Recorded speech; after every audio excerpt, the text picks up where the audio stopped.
«Эй, свинья! Сегодня в честь праздника можешь сесть с нами поесть». «Ха-ха!» — ржали муж и его родственники. Я жила в таком аду уже 3 года. Но вдруг раздался стук в дверь, тот человек принес мне лучший подарок в моей жизни, расплату всем моим обидчикам. Поднос дрогнул в руках Веры. Горячий жир от котлет плеснул на запястье, но она даже не почувствовала боли. За столом хохотали 4 ее муж Геннадий, его мать Зинаида Петровна, сестра Лариса и какой-то дальний родственник, имени которого Вера так и не запомнила за 3 года. «Чего застыла, корова?» Геннадий хлопнул ладонью по столу. «Тащи уже жратву». Вера поставила блюдо на стол. Руки тряслись. Она отступила к стене, как делала это всегда, чтобы не мешать, чтобы быть незаметной, чтобы не вызвать очередную волну насмешек. «Мам, а помнишь, какая она была на свадьбе?» Лариса захихикала, накалывая котлету на вилку. «Платье это дурацкое, прическа. Я еще тогда Генке говорила, куда ты лезешь. Ой, не напоминай». Зинаида Петровна махнула рукой с зажатым в ней куском хлеба. Я сразу поняла, что толку от этой не будет. Не готовить не умеет, не убраться нормально. Одно слово «сирота». Вера стиснула зубы. «Сирота». Это слово они произносили так, будто оно было ругательством. Будто потеря родителей — ее личная вина и позор. 5 лет назад ее жизнь была совсем другой. Отец, Николай Сергеевич, работал инженером на заводе. Мама, Татьяна Александровна, преподавала музыку в школе. Они жили в этой самой квартире 3-комнатной, просторной, с высокими потолками и большими окнами. По воскресеньям мама готовила блины, отец читал газету вслух, а старший брат Максим подшучивал над Верой, таская у нее из тарелки самые румяные кусочки. Все закончилось в один октябрьский вечер. Родители возвращались с дачи. Они звали Веру с собой, но она отказалась, на работе был аврал, нужно было сдавать квартальный отчет. Максим тогда был в командировке, он служил в армии, потом перешел на контрактную службу в спецподразделение. Грузовик вылетел на встречную полосу. Водитель уснул за рулем. Отец и мать погибли мгновенно так, во всяком случае, сказали в полиции. Вера до сих пор не знала, правда это или просто попытка утешить.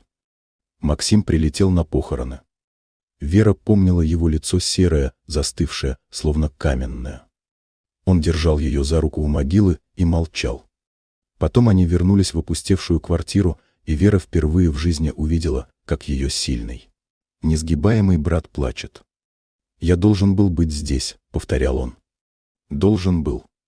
Вера утешала его, хотя сама едва держалась. Они были близки с братом, разница в 4 года никогда не мешала. Максим всегда защищал младшую сестру, учил ее кататься на велосипеде, разбираться в людях, не давать себя в обиду. После похорон он пробыл еще 2 недели.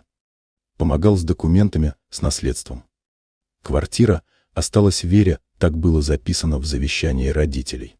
Максим не возражал, у него была своя жизнь, служба, постоянные командировки. «Ты справишься», — сказал он перед отъездом. «Ты сильная. Если что, звони в любое время». Вера кивнула. Тогда она еще верила, что справится. Первые полгода слились в серое пятно. Она ходила на работу бухгалтером в небольшую торговую фирму, возвращалась домой, сидела на кухне, глядя в стену. Не плакала, слезы закончились где-то на 3-й месяц. Просто существовала, как автомат. Подруги сначала звонили, потом перестали. Вера сама их отталкивала, не хотела никого видеть, не хотела разговаривать. Мир сузился до размеров квартиры и офиса. А потом появился Геннадий. Его привел общий знакомый.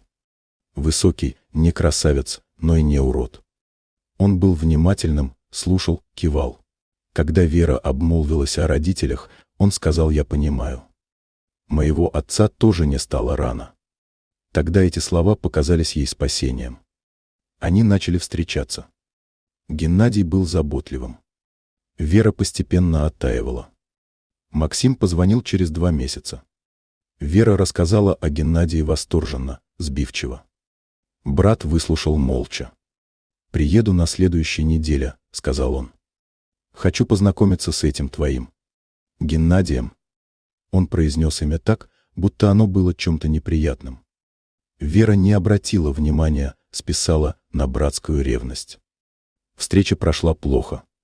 Максим и Геннадий не понравились друг другу с первого взгляда. Брат смотрел на жениха сестры с холодным прищуром, задавал странные вопросы о работе, о планах, о прошлом. Геннадий отвечал уклончиво, нервничал, потел. После его ухода Максим сел напротив Веры и сказал прямо: он врет. Не знаю, в чем именно, но врет. Не выходи за него. Вера вспыхнула: ты его даже не знаешь. Поговорил полчаса и уже все решил? Я людей за версту вижу. Поверь мне. Ты просто не хочешь, чтобы я была счастлива. Ты уехал, бросил меня одну, а теперь приходишь и указываешь, как жить. Слова вырвались сами злые, несправедливые. Вера сама не ожидала от себя такой вспышки. Видимо, накопилось слишком много одиночества, боль, обида на весь мир. Максим побледнел. Я тебя не бросал. Я служу, у меня контракт. Контракт. Вера почти кричала. Вот и езжай обратно к своему контракту. А мою жизнь оставь мне. Брат встал. Постоял молча, глядя на сестру. Потом надел куртку и ушел, не сказав больше ни слова. Это было 4 года назад. С тех пор Максим не звонил, не писал, не приезжал. Словно растворился. Вера пыталась найти его, звонила на старые номера, писала знакомым. Ей отвечали уклончиво: уехал, где-то за границей, на связь не выходит. Сначала она злилась. Потом тосковала. Потом смирилась. У нее теперь была новая семья, муж Геннадий, его заботливая мать Зинаида Петровна, его милая сестра Лариса. Свадьбу сыграли через 3 месяца после ссоры с братом. Скромную, в ресторанчике на окраине. Максим не пришел, Вера даже не знала, дошло ли до него приглашение. Первые недели брака были нормальными. Геннадий работал или говорил, что работает. Зинаида Петровна приезжала почти каждый день, но Вера списывала это на материнскую любовь. Маска начала трескаться через месяц. Придирки. Оскорбления. Крики. Правила игры менялись каждый день. А потом Зинаида Петровна пришла и осталась. «Сыночку нужна помощь», — заявила она, расставляя свои вещи в шкафу. «А ты, невестушка, работай спокойно. Я присмотрю за домом». Присмотр означал тотальный контроль. Свекровь проверяла каждую кастрюлю, каждую вымытую тарелку, каждое выглаженное полотенце. И все было не так. Все было плохо. Все было не по ее. «Генка», — тянула она за ужином, — «ты посмотри, какая у тебя жена неумеха. Вот у меня Лариска и готовит, и шьет, и вяжет. А это только деньги твои тратить умеет». Геннадий кивал. Иногда добавлял что-то от себя. Постепенно из Вэри и дорогой Вера превратилась в эту, потом в корову, потом в свинью. Она пыталась сопротивляться. Говорила, что не потерпит оскорблений. Угрожала уйти. И тогда Геннадий показал ей документы. «Помнишь, год назад ты подписывала бумаги?» Он усмехался, помахивая папкой. «На квартиру. Теперь она моя. Так что если хочешь уйти, пожалуйста. Только уйдешь на улицу». Вера похолодела. Да, она помнила. Геннадий тогда говорил о кредите на бизнес, о залоге, о том, что это временная мера. Она подписала, не глядя, доверяла мужу. Не читала, что подписывает. Эта дарственная дура, Геннадий щелкнул ее по лбу. «Ты мне квартиру подарила. По доброй воле. Так что веди себя хорошо и можешь здесь жить. А будешь выступать — вылетишь». Вера знала, что дарственную можно оспорить. Она даже консультировалась с юристом тайком в обеденный перерыв. Юрист покачал головой сложно. Вы подписали добровольно, были дееспособны. Нужны доказательства давления или обмана. А их у вас нет. Доказательств не было. Только ее слово против его слова. После этого Вера сломалась. Не сразу, но постепенно. Она перестала спорить, научилась смотреть в пол, говорить тихо, быть незаметной. 3 года. 1095 дней. Вера считала, это помогало не сойти с ума. Каждое утро она вставала в 6, готовила завтрак на 4. Потом шла на работу, единственное место, где ее еще называли по имени. Потом возвращалась домой и становилась прислугой. Готовила. Убирала. Стирала. Гладила. Выслушивала оскорбления. Ночами, когда все засыпали, она выходила на балкон и смотрела на звезды. Вспоминала родителей. Вспоминала Максима. Вспоминала ту себя, ту Веру, которая умела смеяться, которая верила в счастье, которая думала, что жизнь впереди будет прекрасной. «Где ты, Макс?» — шептала она в темноту. «Где ты?» Темнота не отвечала. Сегодня был обычный день. Вера вернулась с работы. Переоделась в старый халат, хорошие вещи, ей давно запретили носить дома, зачем тебе выряжаться, все равно никто не видит, встала к плите. Свекровь сидела в гостиной перед телевизором, Лариса красила ногти в спальне, Геннадий где-то шатался, вернется к ужину, как обычно. Котлеты, картошка, салат. Компот. Хлеб нарезать, масло поставить. Тарелки расставить. Приборы разложить. Вера делала это на автомате. Руки двигались сами, голова была пустой.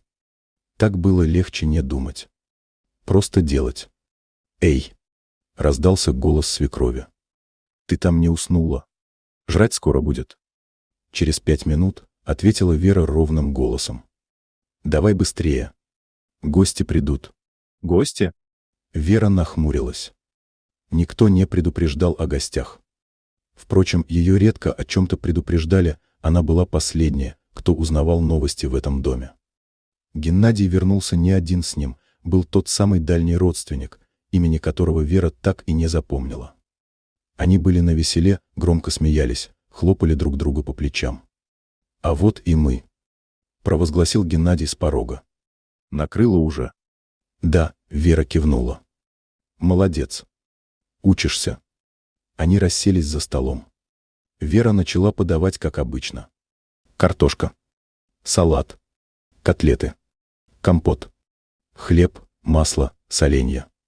И тогда Геннадий изрек ту самую фразу: «Эй, свинья, сегодня в честь праздника можешь сесть с нами поесть». Ха-ха. Праздника? Какого праздника? Вера непонимающе посмотрела на мужа. Чего вылупилась? Он ухмыльнулся. Сегодня годовщина нашей свадьбы, забыла? 4 года, как ты мне ярмо на шею повесила. 4 года. Точно. Вера совсем потеряла счет времени. День свадьбы, который когда-то был самым счастливым днем в ее жизни, превратился в еще один повод для насмешек. «Садись, садись». Зинаида Петровна похлопала по стулу рядом с собой. «В кои-то веки побудь человеком». Ха-ха-ха. Вера села. Положила себе немного картошки. Жевала, не чувствуя вкуса. А завтра, между прочим, у нее день рождения. Вдруг вспомнила Лариса. 30 лет, да? Или 31? Я уже запуталась. 30, тихо сказала Вера. О, юбилей. Геннадий расхохотался. Старуха. Скоро на пенсию. Они опять засмеялись. Вера смотрела в тарелку. Завтра ей исполнялось 30 лет. Круглая дата. Когда-то она мечтала, что к 30 годам у нее будет все любящий муж, дети, интересная работа, счастливая жизнь. Вместо этого вот это. Стул в углу стола, холодная картошка и люди, которые называют ее свиньей. Родители не дожили до ее 30-летия. Брат исчез. Подруг не осталось. Она была одна совершенно, абсолютно одна. Со своим унижением, со своей болью, со своим молчаливым отчаянием. После ужина Вера мыла посуду. За спиной гремел телевизор. Она закончила, вытерла руки, вышла на балкон. Ночь была холодной, звездной. «Где ты, Макс?» – прошептала она в темноту. «Ты был прав. Во всем прав. Прости меня. Завтра ей исполнится 30. Завтра будет такой же день, как все остальные. Вера закрыла глаза. Если бы она знала, что завтрашний день изменит все, она бы не поверила. После 3 лет ада трудно верить в чудеса. Но чудеса иногда случаются. Она вернулась в комнату, легла на диван, укрылась тонким одеялом. «Где ты, Макс?» Была ее последняя мысль перед сном. Она не знала, что ответ на этот вопрос уже совсем близко. Что человек, которого она потеряла 4 года назад, никогда ее не забывал. И что завтра в ее 30-й день рождения он вернется. Утро 30-летия началось, как обычно, с криков. «Эй, ты там спишь, что ли?» Голос Зинаиды Петровны прорезал тишину. Завтрак сам себя не приготовит. Вера открыла глаза. За окном едва светало, часы показывали 6:30. Она встала с дивана, накинула халат, пошла на кухню. Никто не поздравил. Впрочем, она и не ждала. Яичница, бутерброды, чай. Вера расставила тарелки, разлила заварку. Из комнат потянулись домочадцы заспанные, недовольные, привычно игнорирующие ее присутствие. «Чай холодный», — буркнул Геннадий, отхлебнув из чашки. Вера промолчала. Чай был горячим, она только что сняла чайник с плиты. Но спорить не имело смысла. «Сегодня к вечеру гости будут», — объявила Зинаида Петровна, намазывая хлеб маслом. «Лариска, твой бывший одноклассник, приедет, Валера. Помнишь его?» Лариса оживилась. «Валерка? Тот, который в Москву уехал? Он же вроде бизнесом занялся». «Вот-вот. Приедет. Надо стол накрыть по-человечески». Свекровь повернулась к Вере. «Ты после работы сразу домой.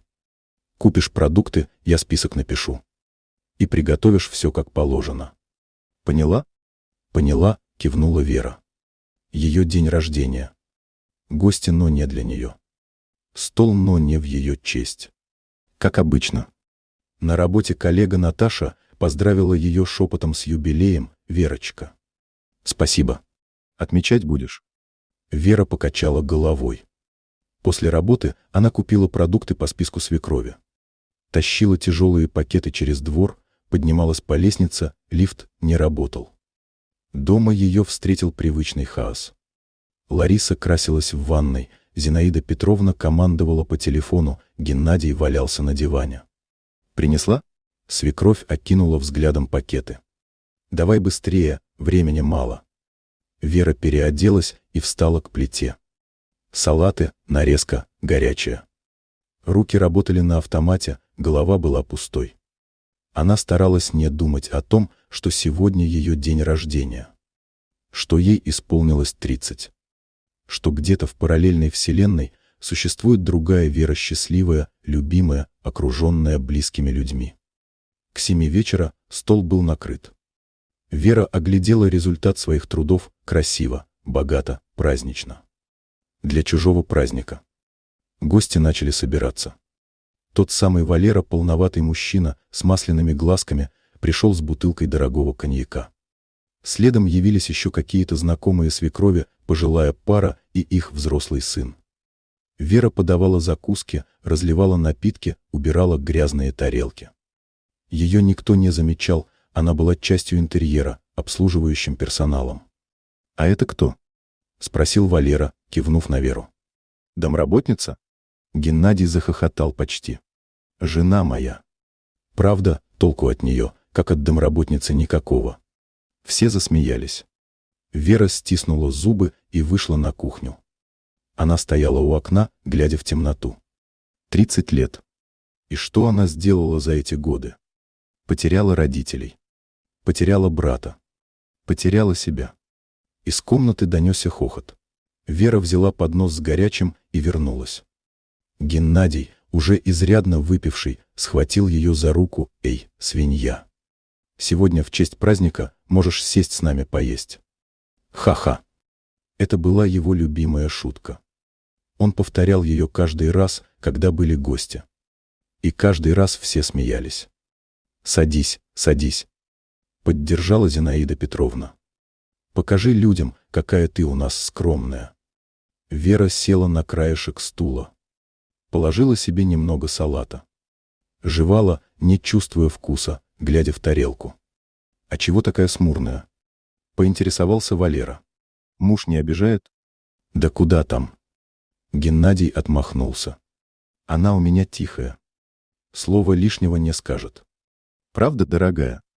Он произнес «дорогая» с такой издевкой, что Вере захотелось швырнуть ему в лицо тарелку с салатом. Но она только кивнула. И в этот момент раздался стук в дверь. Громкий, требовательный, уверенный. Все замолчали, переглянулись. «Кого там черт принес?» Геннадий нахмурился. «Все же вроде здесь». Стук повторился еще громче. «Иди открой», — свекровь кивнула Вере. «Чего сидишь?» Вера встала. Прошла через коридор. Сердце почему-то билось быстрее обычного, хотя с чего бы. Наверное, сосед пришел жаловаться на шум. Она открыла дверь. На пороге стоял мужчина. Высокий, широкоплечий, в дорогом темном пальто. За ним еще один, чуть пониже, с внимательным взглядом. Вера подняла глаза на лицо первого, и мир остановился. «Макс?» Ее голос был едва слышен. Шепот. Выдох.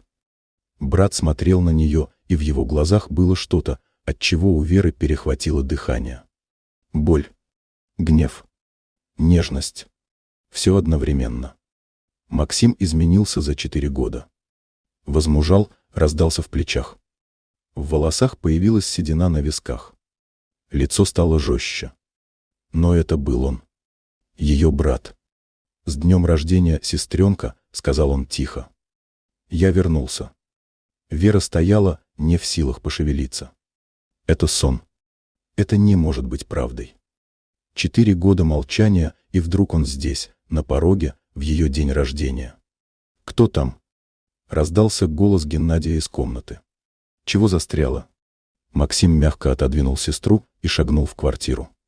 Его спутник вошел следом, закрыв за собой дверь. Они прошли в комнату. Вера шла за ними на негнущихся ногах, как во сне. Максим остановился на пороге гостиной. Оглядел застолье. Пьяного Геннадия. Зинаиду Петровну с куском торта в руке. Ларису с бокалом вина. Гостей. Потом перевел взгляд на сестру худую, бледную, в застиранном платье, с потухшими глазами. Его лицо окаменело. «Значит, так вы тут живете», — произнес он ровным голосом. «Интересно». Геннадий вскочил. «Ты кто такой? Что за наглость врываться в чужой дом?» «В чужой?» Максим усмехнулся, но усмешка не достигла глаз. «Это квартира моих родителей. И моей сестры. А вы тут кто?» Зинаида Петровна побагровела. «Да как вы смеете?» «Генка, вызывай полицию. Это же бандиты какие-то». «Полицию?» Максим достал из кармана телефон. «Давайте вызовем. Заодно обсудим, как вы обманом завладели чужой недвижимостью. Я уверен, им будет интересно».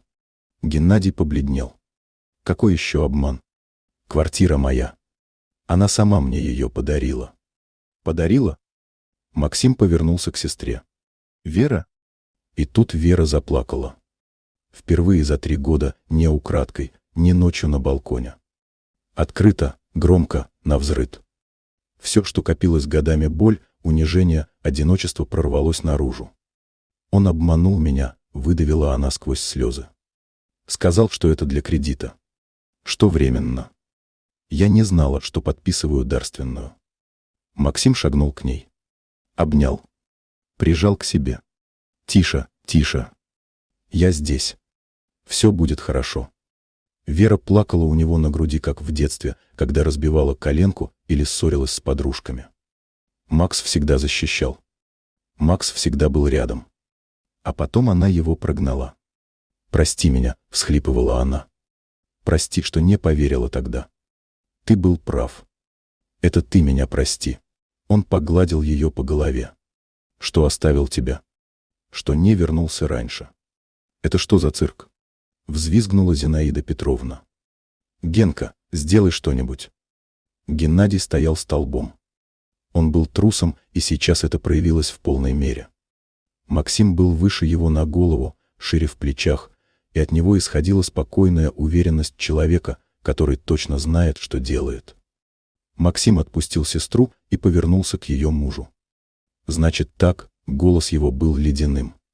«Сейчас ты сядешь и расскажешь мне все. Как ты обманул мою сестру. Как заставил ее подписать дарственную. Как превратил ее жизнь в ад. И потом мы решим, что с тобой делать. Я ничего не буду рассказывать». Геннадий попятился. «Это мой дом. Убирайтесь». Максим сделал шаг вперед. Один. Медленный. Угрожающий. «Твой дом?» Он достал из внутреннего кармана папку. Положил на стол. Здесь заключение независимой экспертизы. Максим вынул из папки документы. Подпись сестры на дарственной была поставлена под давлением. Здесь показания свидетелей, соседей, коллег. И справка о ваших долгах. 300 тысяч. Вы планировали продать эту квартиру. Вот только она не ваша.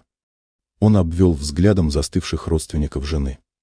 Мой адвокат уже подал иск о признании дарственной недействительной. Учитывая обстоятельства, психологическое давление, введение в заблуждение, использование уязвимого состояния жертвы, суд встанет на нашу сторону. Квартира вернется законной владелице. А вы ответите за мошенничество. Тишина. Даже гости боялись пошевелиться. Геннадий вдруг кинулся на Максима пьяно, неуклюже, размахивая кулаками. Максим легко перехватил его руку, вывернул, толкнул. Геннадий упал, ударился о стол, свалился на пол. «Не надо», — спокойно сказал Максим. «Я 4 года в зонах конфликтов работал. Ты для меня не противник». Геннадий скулил на полу, держась за вывернутую руку. Зинаида Петровна бросилась к сыну сыночек. «Генечка! Убили! Полиция!» «Вызывайте», — кивнул Максим. «Заодно покажете им вот это». Он достал телефон, включил запись. По комнате разнесся голос Геннадия пьяный, хвастливый. «А я ей говорю, подписывай, дура. Это же для бизнеса». А она и подписала. «Ха-ха. Теперь квартира моя, а эта овца пусть мне ноги моет за то, что крышу над головой имеет». Зинаида Петровна застыла. «Откуда это?» — прошептала она. «Неважно откуда. Важно, что это признание в мошенничестве. Статья 159 Уголовного кодекса. До 6 лет лишения свободы». Максим убрал телефон. «Но я не хочу сажать этого человека. Слишком много чести.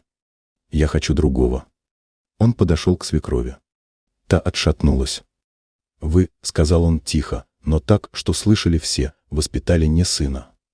Вы воспитали паразита, который живет за счет женщины, который унижает ее каждый день, который называет ее свиньей». Зинаида Петровна открыла рот и закрыла. «Какая мать учит сына бить жену?» Продолжал Максим. «Посмотрите на себя. Вы жалкая, завистливая женщина. Ваш сын — ваше отражение». Зинаида Петровна заплакала некрасиво, с красным лицом. «У вас час», — сказал Максим. «Собирайте вещи. Только свои. Через час, чтобы вас здесь не было». «Куда же мы пойдем?» — проскулил Геннадий с пола. «Куда хотите. Это не моя проблема». Он повернулся к гостям, которые жались к стене. «Вечеринка окончена. Можете расходиться». Гости засуетились, хватая сумки и куртки. Через минуту в комнате остались только Вера, Максим, его молчаливый спутник и поверженная семья. Максим подошел к сестре. Взял ее за руки. «Прости, что так. Я хотел сделать это тихо, через суд. Но когда увидел тебя, когда понял, как они тебя тут...» Он не договорил. Вера видела, как дергается желвак на его скуле. Ее сильный брат сдерживался из последних сил. «Спасибо», — прошептала она. «Спасибо, что приехал. Спасибо, что не забыл. Я никогда тебя не забывал. Ни на один день». Он обнял ее снова. Вера прижалась к нему измученная, опустошенная, но впервые за 3 года чувствующая себя в безопасности. Молчаливый спутник Максима Вера только сейчас обратила на него внимание, стоял у двери, скрестив руки на груди. Высокий, темноволосый, с внимательными серыми глазами. Он смотрел на нее с каким-то странным выражением, не жалость, нет. Что-то другое. «Это Дмитрий», — сказал Максим. «Мой друг и партнер. Мы вместе работали». Дмитрий кивнул: «Рад познакомиться, Вера. Максим много о вас рассказывал». Вера слабо улыбнулась. Сил на разговоры не было. За следующий час семья Геннадия собрала вещи под присмотром Дмитрия. Зинаида Петровна всхлипывала, Лариса шипела проклятие, Геннадий угрюмо паковал сумки. Дверь закрылась. Щелкнул замок. Вера стояла посреди своей квартиры. Впервые за 3 года она была здесь хозяйкой. Впервые никто не командовал, не оскорблял, не унижал. «Как ты меня нашел?» — спросила она брата. «Как узнал?» «Позже», — он покачал головой. «Сейчас тебе нужно отдохнуть. Ты измотана. Завтра поговорим обо всем». Дмитрий принес откуда-то большой пакет, здесь торт. И шампанское. Мы подумали. Что день рождения нельзя оставлять без праздника. Вера посмотрела на них, на брата, на этого незнакомого мужчину с добрыми глазами, и впервые за долгое время рассмеялась. Сквозь слезы, нервно, срываясь на всхлипы. Но это был смех. 30 лет, сказала она. Лучший день рождения в моей жизни. Максим обнял ее за плечи. Это только начало, сестренка. Теперь все будет по-другому. Обещаю. Вера посмотрела на него, на своего брата, которого потеряла и обрела снова. На Дмитрия, который резал торт, стараясь не смотреть на нее слишком часто. На свою квартиру, свободную от чужих людей, чужих голосов, чужой злобы. И поверила. Впервые за 3 года поверила, что все может быть хорошо. Той ночью Вера спала в своей спальне впервые за 2 года. На настоящей кровати, под настоящим одеялом, в тишине и покое. Максим устроился в гостиной, Дмитрий уехал в гостиницу. Она проснулась от солнечного света. Долго лежала, глядя в потолок, не веря, что все это правда. Что вчерашний вечер не сон. Что брат действительно вернулся. Что она свободна. На кухне пахло кофе. Максим стоял у плиты, жарил яичницу. «Доброе утро», — он улыбнулся. «Садись, сейчас будет готово». Вера села за стол.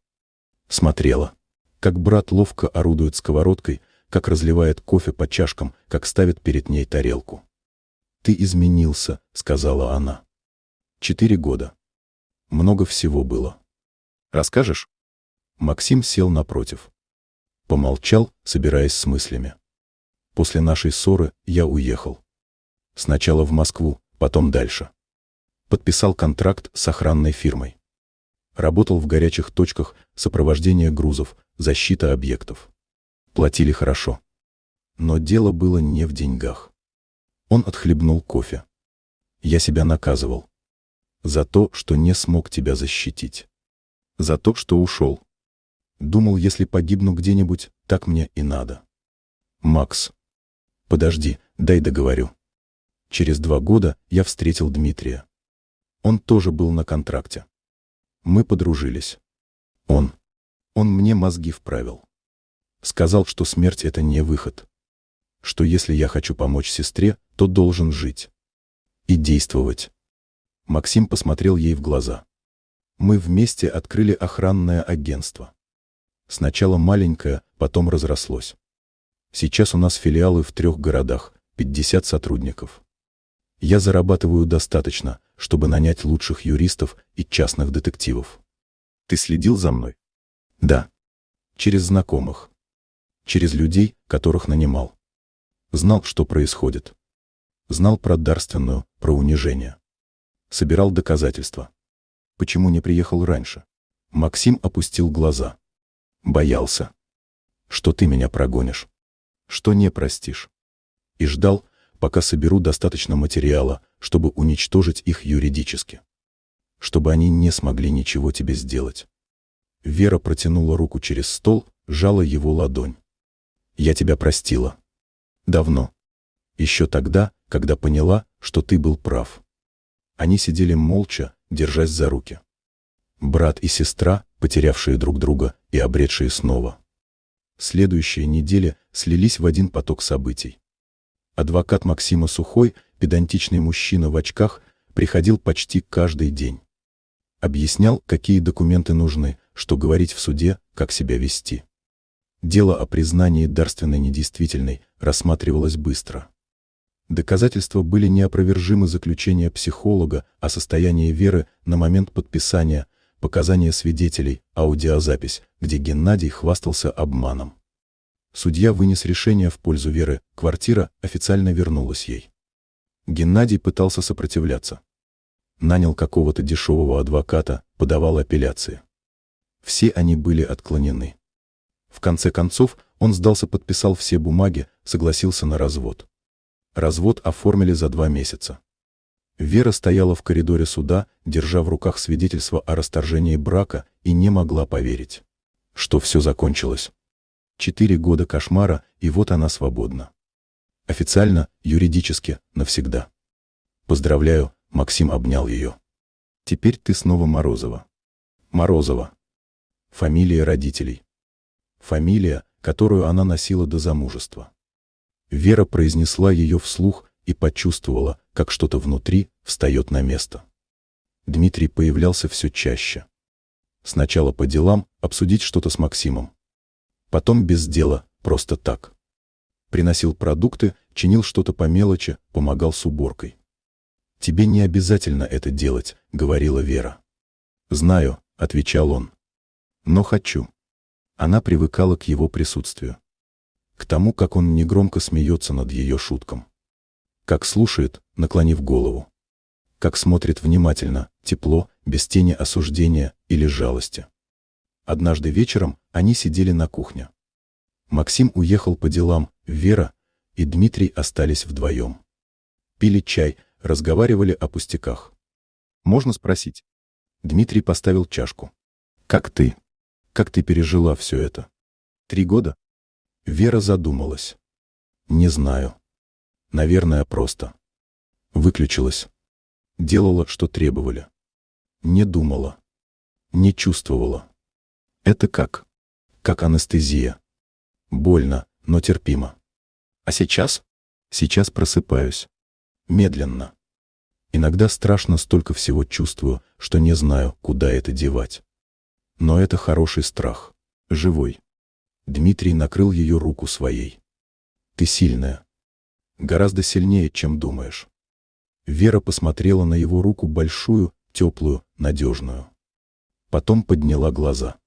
«Ты всегда такой. Правильный?» Он усмехнулся. «Нет. У меня тоже есть прошлое. Ошибки. Вещи, которых стыжусь. Но я стараюсь учиться. На чем? На чужих примерах. На своих провалах. На людях вроде тебя. Вроде меня. Которые не сдаются. Даже когда кажется, что все потеряно». Они смотрели друг на друга. Что-то менялось в воздухе, становилось плотнее, значительнее. Вера чувствовала, как сердце бьется быстрее. «Мне пора», — Дмитрий встал. «Поздно уже». «Да», — Вера тоже поднялась. «Спасибо за компанию». У двери он обернулся. «Можно я завтра приду? Хочу показать тебе одно место. Если ты не против». «Не против». Он улыбнулся и ушел. Вера стояла в коридоре, прижав ладонь к груди, и улыбалась в ответ. Давно забытое чувство, легкость, предвкушение, надежда. Место, которое хотел показать Дмитрий, оказалось набережной на окраине города. Тихой, малолюдной, с видом на реку и закат. «Я сюда приезжаю, когда надо подумать», — сказал он.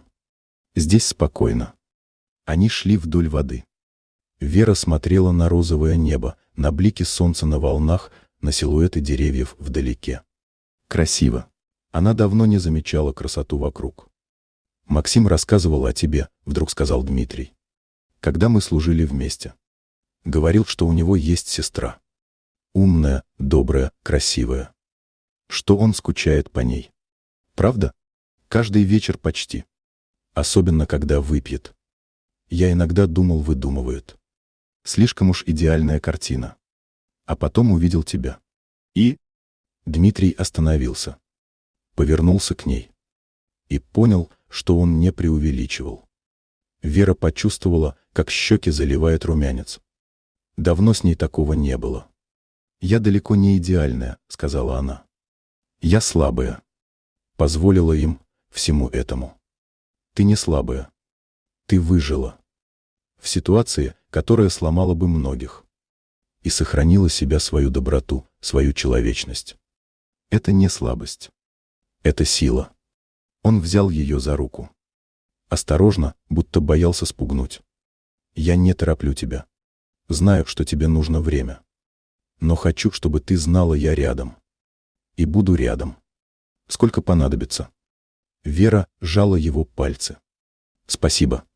Они стояли на набережной, глядя на закат. Два человека, которые нашли друг друга. Впереди было много всего: разговоров, открытий, радостей и трудностей. Но в этот момент все было просто и правильно. Месяцы шли. Вера менялась постепенно, но заметно. Новая стрижка, новая одежда.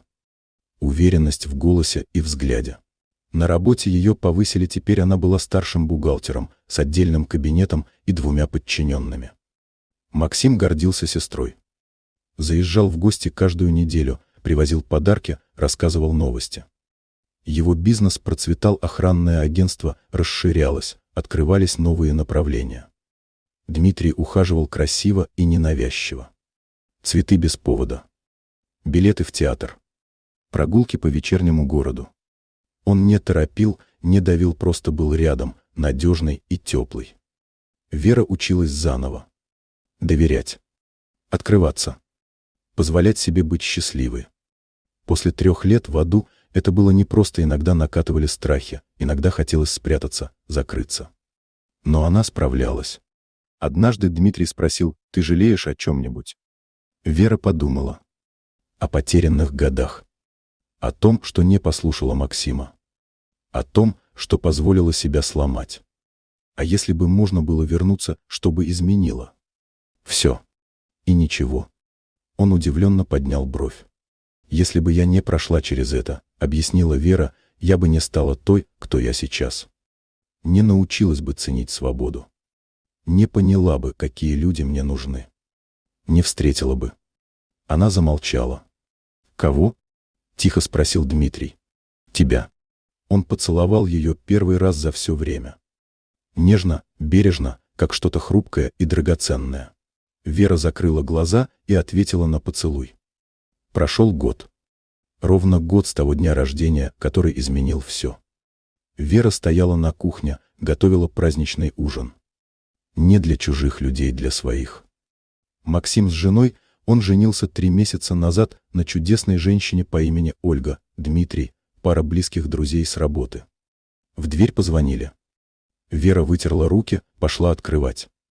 На пороге стоял Дмитрий в костюме, с огромным букетом и странным выражением лица. «Что случилось?»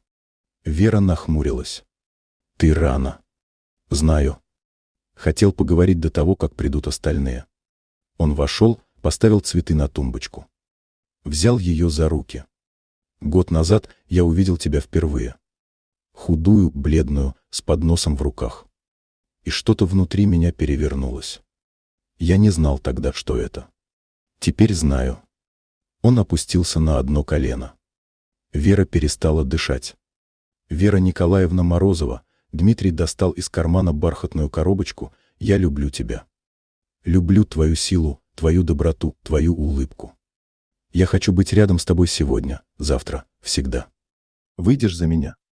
Он открыл коробочку. Внутри было кольцо простое, элегантное, с небольшим бриллиантом. Вера смотрела на него, на этого мужчину, который вошел в ее жизнь так неожиданно и стал в ней таким важным. На кольцо, сверкающее в свете лампы. На свои руки в его руках. «Да», — сказала она. «Да, выйду». Дмитрий надел ей кольцо на палец. Встал. Обнял. Поцеловал. В дверь снова позвонили, гости начали собираться. Максим вошел первым, увидел сестру с кольцом на руке, все понял. Наконец-то. Он обнял их обоих. «Я уж думал, ты никогда не соберешься». «Ты знал?» Вера ахнула. «Конечно, знал. Он у меня благословения спрашивал. Еще 2 месяца назад». Вечер прошел в смехе и разговорах. Вера сидела за столом, окруженная людьми, которые ее любили. Смотрела на кольцо на пальце, на брата, на Дмитрия. Год назад она думала, что ее жизнь кончена. Что впереди только серые дни, унижения и одиночество. Что она никому не нужна и никогда не будет счастлива. А сегодня у нее все есть. Семья. Любовь. Будущее. Поздно вечером, когда гости разошлись, Вера вышла на балкон. Тот самый балкон, где она столько ночей стояла, глядя на звезды и спрашивая темноту: «Где ты, Макс?» Теперь все было иначе. Небо казалось ближе, звезды ярче. Город внизу светился огнями, и каждый огонек был чьей-то историей, чьей-то надеждой. Дмитрий вышел следом, обнял ее сзади. «О чем думаешь?» «О том, как странно жизнь устроена. Год назад я была на самом дне. А сегодня? Сегодня у тебя день рождения. 31 год. Вся жизнь впереди». Вера повернулась к нему. «Помнишь, что я сказала тогда? Что это был лучший подарок в моей жизни? Когда Максим пришел?» «Да. Но я ошибалась». «В чем?» Вера коснулась кольца на пальце. «Лучший подарок — это ты». Они стояли на балконе, обнявшись, глядя на ночной город. 2 человека, которые нашли друг друга через боль и потери. 2 человека, у которых впереди была целая жизнь. Где-то там, в темноте, были и другие истории. Геннадий с матерью и сестрой снимали теперь комнату на окраине, перебиваясь случайными заработками. Их долги росли, надежды таяли. Может быть, когда-нибудь они поймут, что сами разрушили свою жизнь. А может, будут до конца винить других. Но это уже не имело значения. Их история закончилась позорно и заслуженно. А история Веры только начиналась. Через полгода была свадьба красивая, радостная, полная смеха и слез счастья. Максим вел сестру к алтарю вместо отца. Ольга плакала от умиления. Коллеги с работы кричали горько громче всех. Вера смотрела на мужа, теперь уже мужа, и думала о том, как много может измениться за 2 года. Как из ада можно попасть в рай. Как из жертвы можно стать победительницей. Она больше не была той Верой сломленной, затравленной, потерявшей себя. Она была новой Верой, сильной, уверенной, любимой. И когда священник произнес: «Объявляю вас мужем и женой», она знала, что это правильно. Что все было не зря. Что каждая слеза, каждая бессонная ночь, каждое унижение привели ее сюда, к этому моменту, к этому человеку, к этой новой жизни. Дмитрий поцеловал ее, и зал взорвался аплодисментами. Вера улыбнулась. Она была дома. Наконец-то дома. Спасибо, что дослушали до конца. Если история была для вас интересной, подписывайтесь на канал и ставьте лайки, чтобы не пропустить новые видео.